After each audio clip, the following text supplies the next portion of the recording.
Good morning all, this is David Donner. This is my second video cast. Based on the comments of the last video cast, a lot of people were talking about self and the importance of self-love. So where I figured I would start was the concept of self. Right? After reading the book Siddhartha by Hermann Hesse 3 times, it kept talking about there is no self, and that confused me until I realized that self is a defined, stagnant term, right? Because moment by moment we are ever changing, we are ever evolving, right? So you can't put a definition on who you are. You can't label yourself, I'm good at this, I'm not good at that. Pam Grout in her book E Squared discusses that we develop these habits that continue through our life until we decide to change them, all before the age of 4. Imagine that, right? You're the sentient being, but by the age of 4, our ability to change who we are is it's hard to do, right? If we think it's hard, right? Hard is just a word, it's just a term. Until we actively decide to change and become who we want to be. Okay, second, The Power of Now, right, by Eckhart Tolle, right? This focuses on there's no past, there's no future, right? When we perseverate over what's happened in the past, we can't change it. There's nothing we can do about it. We can only learn from it. And the future has yet to happen, right? So the only thing that we can focus on is now. And if we're constantly focusing on what other people think of us and what's going around us and fail to connect with ourselves, how can we manifest what we really want in the future?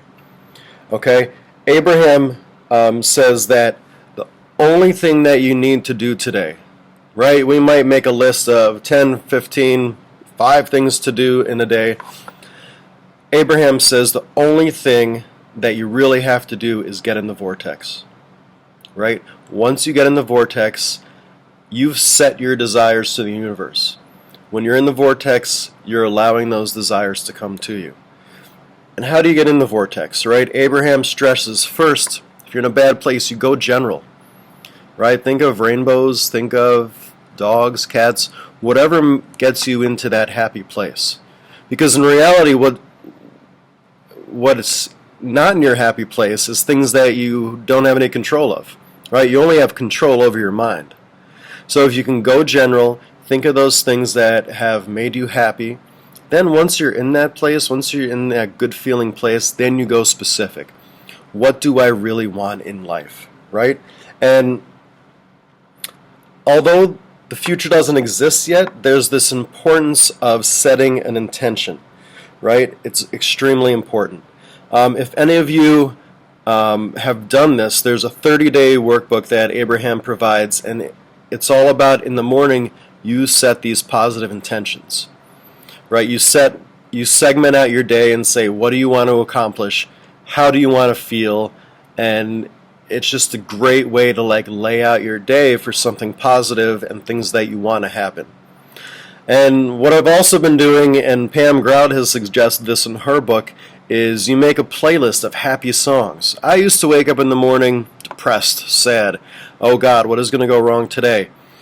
But now I wake up, I put on my playlist, and I just listen to music, and it absorbs into me, and I don't wake up like that anymore. I wake up in a good mood. I wake up setting great intentions for the day, and I think that's very powerful.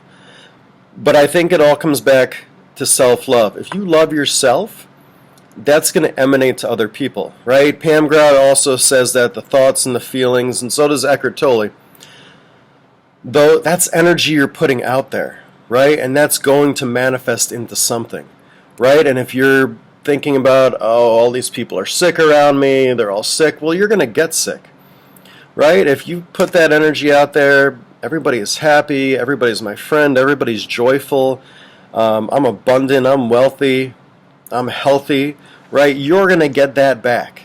You're going to get that back in your life, okay? And the less resistance you have about it, the quicker you're going to get it back, right? A lot of us don't focus on the art of allowing, but the art of allowing is big.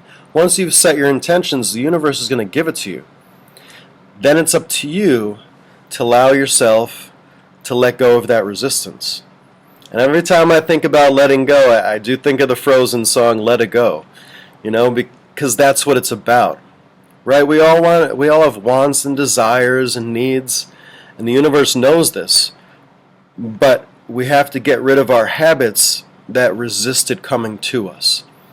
And if you have self-love and self-respect, and this also relates to the 4 agreements, right? If you don't take anything personal, if you're not assuming anything, if you're just focused on yourself, you're going to be happier, and that happiness is going to spread to other people.